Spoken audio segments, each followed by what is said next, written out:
G'day, friends and fans. Sorry about that. Just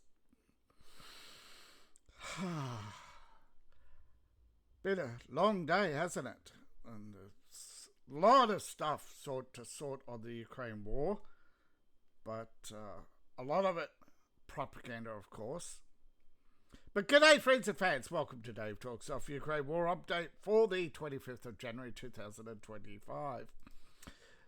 As I said, there's a lot to impact, break down, look at, but most of it is, as I said, propaganda. Now, I don't hold Zelensky personally responsible for everything, but he does have his role to play. He has, again, refused a peace offer. Right? And history always, even now, people looking back at World War II and saying, we could have had peace in the Pacific sooner. We didn't even need a war in the Pacific. It was a non-starter, if agreements were kept. There's always this strategic entanglement where the ideas and interests of the few are somehow translated into the benefit of the nation, and later it turns out that it was not, and that the death and destruction, and you look around you at the world today, you look at America today, right? You look at England today, it all comes from petty men in World War II, whether it's Labour, Liberal, Democrat, Republican, right? Although Republicans were initially opposed to the war, it's like all those who are opposed to the war were bullied or jailed or threatened by Roosevelt. And this was already by 1936, And this is the same with Ukraine. People who speak out against the war, right, are downgraded, ignored, ridiculed, called Putin puppets. But nobody wants to take responsibility for the actions. Now, again, power in... Zelensky says it's too early to draw conclusions, but we all know he rejected the peace offer. But it ended after 2 days, but...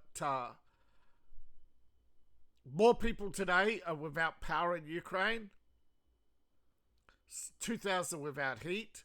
Some have issues with water supply. This is in Kiev. Now, of course, there are drone strikes across the country, which have caused power outages. There was a shelling in Belgrode, which Russia retaliated with attacks on Sumy and Kharkiv. There's other attacks across the battlefield, in particular the favourite Dnipro, because it's because of the military warehousing there and training facilities, forward operating bases, and just a general logistics hub, which they can't seem to get away from or get out of their own way. Now, there's been fighting in Kupiansk again, nothing really of consequence, nothing here of consequence in the Lyman area. Konsk, we have seen the Russians now pressing the advantage on the city. They're still fighting here over the pushing the Ukrainians back, but they've made less than 100 meters progress, so there's no real change in the map. They've made very little progress in the city, but temperatures are low, so fighting is sporadic, but Russia's made small advances here in the north, but not in the west, though they have shelled Bovsky. Right, here they've made progress, but not much. No progress here to report of significance, and nothing here of significance. Although here in Zakri, Russians have made territorial gains. They now fully control the river crossings here. They control more of Hulapul here, and they're closing on Zelensky. But other than that, they're not significant gains. They've already taken the town. They've just increased the control of river of the banks, and pushing to Ukrainians north. But they have not cut off a major supply line, which they need to do here, which would cut off Zakrin. But to get to Omsk, there's a lot, right? Orkiv, sorry. But yeah, Orkiv controlling this territory, but they have not seized it, because open fields, and the closer they get to Omsk, they need a full offensive to do that. They need to probably push up to Kobylskia, cut off supplies there. And let's see, this cuts off, leaving a lot of the south isolated. These are not well fortified, apparently. The real fortifications are up here. The Ukrainians are expected to hold probably for months before the push, but they are talking about a push. Again, their battlefield strategy is, this year we're gonna double the number of orcs we kill. That's how dehumanizing, racist, petty, and insecure the Ukrainians are. They don't want peace. If they're planning offensives, they're not planning peace. All right, they closed without breakthrough, according to both Russia and Turkey. Zelensky's the only one who's saying, don't make any judgment yet. But he's taking this from the position that he's asked the Americans to put more sanctions on Russia and do more to push Russia out of Ukraine. Now they attacked Ukraine in multiple districts. 30 people were wounded, allegedly, with drones hitting districts in the city. Various buildings in various towns and cities are without power. Russia launched a retaliatory strike after the shelling of Belgrode. They have not mentioned the casualties in Belgrode, but they claim it was only attacking energy infrastructure and claim there were no casualties. Those numbers have been disputed, as well as, this is Ukraine's bold strategy. Copy the Russians.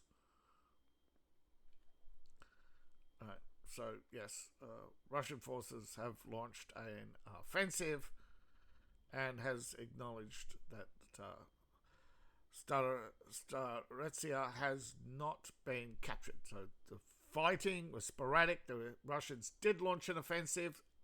Now they launch offensives all the time and they fail. You don't win every battle. In fact, France won more battles than Germany. Still lost the war. They only won because the British and Americans bailed them out. Or technically the British, American, and Russians. Canadians, Australians, New Zealanders, and Indians. Alright. There was a story, but it seems to have... I clicked the link, but seemed to be no page. So what's happened here? Where is...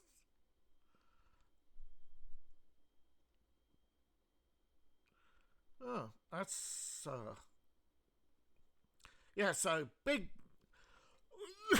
There was a story about Russian drone supplies that allegedly Russia has a huge supply chain problem, and if the Chinese economy collapses, now these are chips. Now apparently these chips that are in these drones, they're actually bought by China from Taiwan and Korea. They're actually made by a Korean company. And apparently the Korean company is now moving, and China's desperately bought up all the chips.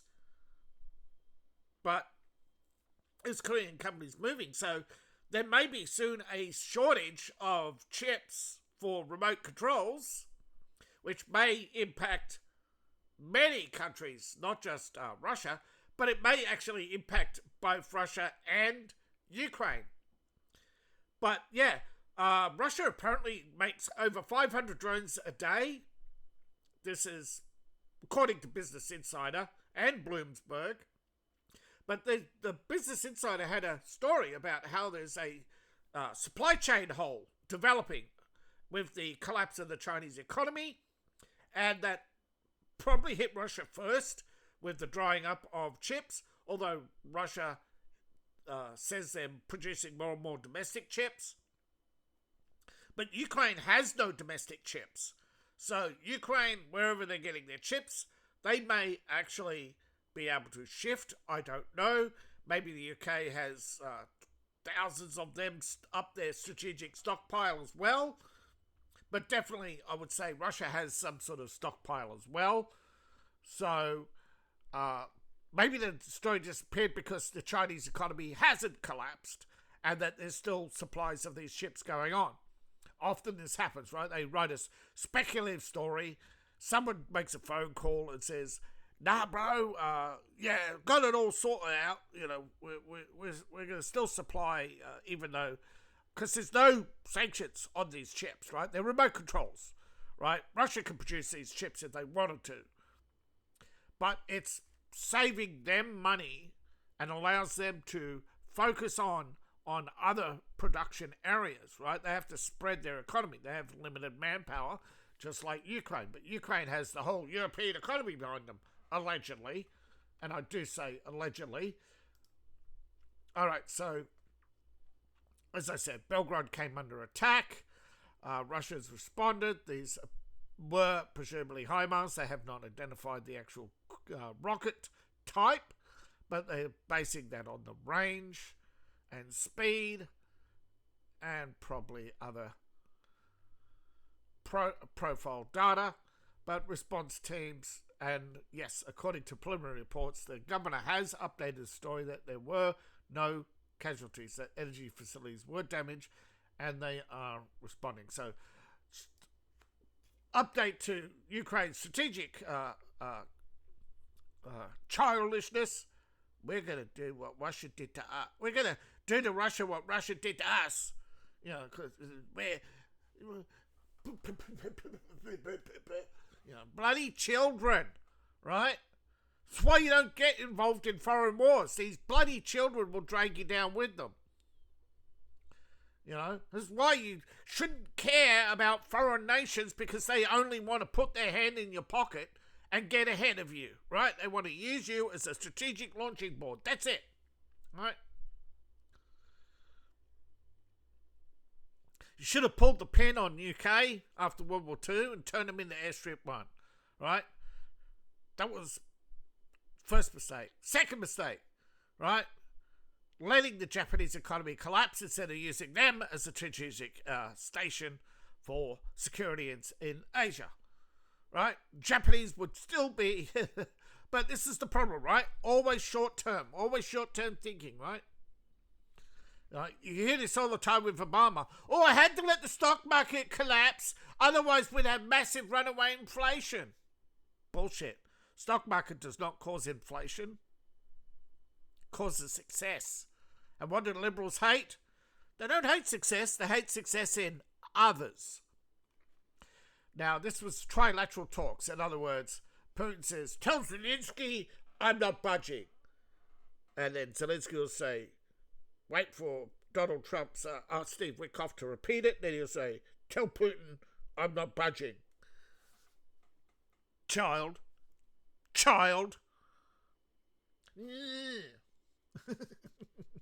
That's the talks. Allegedly. But some results. What were the results? Well, anonymous officials. Well, it's either Witkoff or Kushner. Who else would it be? Right? Parameters to end the conflict. recognition for America. Oh, what have I been saying all along? There's no peace without monitoring, right? There's not going to be no peace without consequence. The biggest obstacle is Kiev's demand to return former Ukrainian regions, which are former Russian regions in the first place. So go fuck yourself, right?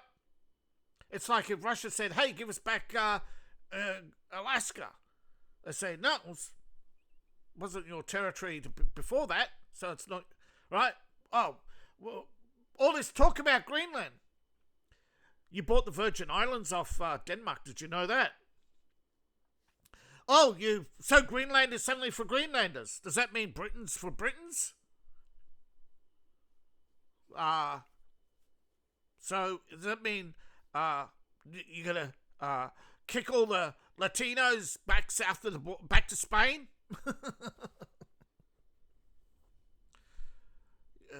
The massive hypocrisy of the left, right? Kiev's.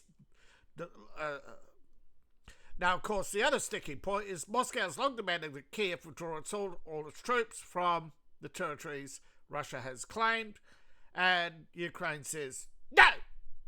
So Putin says, I'm not asking, I'm just warning you. If you don't, they're in my way. But Russia has not ruled out the use of non-strategic nuclear weapons. All right, this is a response to threats from Europe, unspecified threats from Finland, who said, we can defend Europe without the USA. 5 minutes later, oh, no, without the USA, it's over. Well, not technically, as I said, we'd have to resort to nuclear weapons, was the quiet part that shocked the world, but was deleted. You could actually see the Davros video, doink, doink, doink, doink, doink, doink, doink, doink. You know, they don't want to admit that the only way they're going to defeat Russia is a nuclear war, and they don't want a nuclear war because Finland will be gone, Denmark, half of the small Eastern European nations, gone, right? Technically, Russia would be forced out of Kriegsberg, but then Poland will take it, even though it's technically German. Remember, all of Northern Europe used to be German, right? It was the breakup of Germany and the formation, Germanica, after the fall of the Roman Empire, then the eventual formation of the German states was much smaller, and the Slavs had moved further and further west. You know, people keep talking about stolen land. Well, all of Europe is stolen land, right? Technically, it belongs to the elves or whoever the first Europeans were, because the Italians weren't the first Europeans in Italy. It was the Etruscans. You know, the Romans are just. It's probably the Romans are Etruscan, but nobody knows for certain. We have so little of to go on with the early Europeans. And yes, some of the legends did refer to early Europeans as elves. Okay? Probably because they knew nothing about the Alp people, right? Elf is a weird derivative from the Nordic. If you look throughout Europe, there's many places named Alp, Alf, Alf. They're all derivatives of various Nordic languages for elf, the Anglification. So don't dismiss it as a crackpot theory when someone says off with the fairies, whatever, right? Because it was about I don't subscribe to the idea that fairies were these mythical little creatures with butterfly wings. I actually think that over time, languages without descriptions, people added, right? Added descriptions. Fairies were probably like the Picts, people who painted themselves colourfully, and eventually they'd have died off or killed off because they were in such small number. And we're looking at in Europe, right? The Ukrainians are just a branch of a mixed branch, not even a real. They're not a race. They're a conglomeration of people from other areas. There's no such thing as the Ukrainian. It's a derivative of Slavic, and Russians and Russian, and Russians can understand Ukrainian, and Ukrainians can understand Russian. Such is the influence of the Rus people, who predominantly are themselves now a mixed race. They're a minority in Russia. But the idea that we have to strategically defeat Russia so that little old Britain can feel safe, well, that's like saying, well, we have to end the hundreds of years. We have to destroy France then, or Germany, because you had more wars with them than you did Russia. This is the stupidity of basing your strategic defense initiatives and foreign policy on, well, 100 years ago, or 500 years ago, or 1,000 years ago, or my grandmother told me. Because eventually, you're going to run into people's hatreds and be manipulated by them. And that's where we end with the Ukraine war. All right, you have people with hatred who did not like the outcome of World War II and want revenge, even though the players are all dead. And you could have had peace with Putin. You could have had Putin and Ukraine in Europe, right? But that would have meant the isolation of China, and the strategic weapons makers would have been out of business. And that's why nobody wants. So many people don't want to watch my videos simply because the truth is,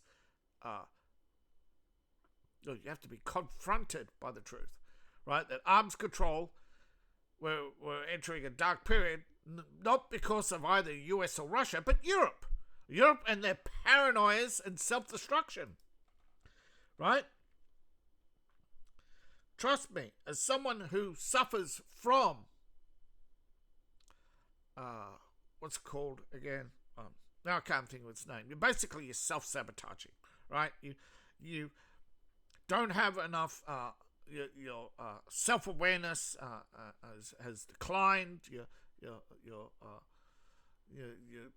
don't put enough care and thought into your actions, so you make mistakes that are rookie mistakes. Like I knocked over my hard drive the other day, just wiped it out, destroyed. It's going to cost me a lot of money to get it fixed, if it's possible to even recover the data. Yeah. It is going to be pathetic, but it is what it is. I'd rather live a pathetic life than be on my knees like the Ukrainians, who now have to constantly live in fear because they're too gutless to stand up to their government. Right? And then you have the Americans, and that's the opposite. Liberals, when they're paranoia, right, where they always have to stand up to their government and make up reasons to stand up to their government because they want to fight tyranny every day, instead of just actually realizing that they're the bad guys. Right? They don't stand up to corruption. They are protecting it. They are the corruption. So, until a massive mirror is held up to everybody and people realize, right, that how selfish the liberal establishment is, that on one hand, they wage war against everybody else, and then they, glorify criminals and always want to help refugees, but they're not really refugees. They're just constantly pathetic people pleasers, right? Constantly performative. I did a video on it, performative feminism. It's the same thing, performative virtue signaling. And that's why we have a Ukraine war, because there are so many psychologically damaged arseholes out there. Selfish arseholes. Now, thank you for watching. Please like, share, and subscribe, and please support the channel. Look, really, I need more viewers, more people out there, but I also need your support. Tell me what you think about Ukraine, of course, but I welcome honest discussion an honest criticism, but just calling me a Putin puppet won't work. Right? I don't give a fuck. Right, so yay! You can support me on Ko-Fi, Patreon, buy my books, buy my merch. All my links in the link tree, description below, in my profile, or scan the QR code on the screen. Thank you. I appreciate each and every one of you. See you in the next video, and bye for now.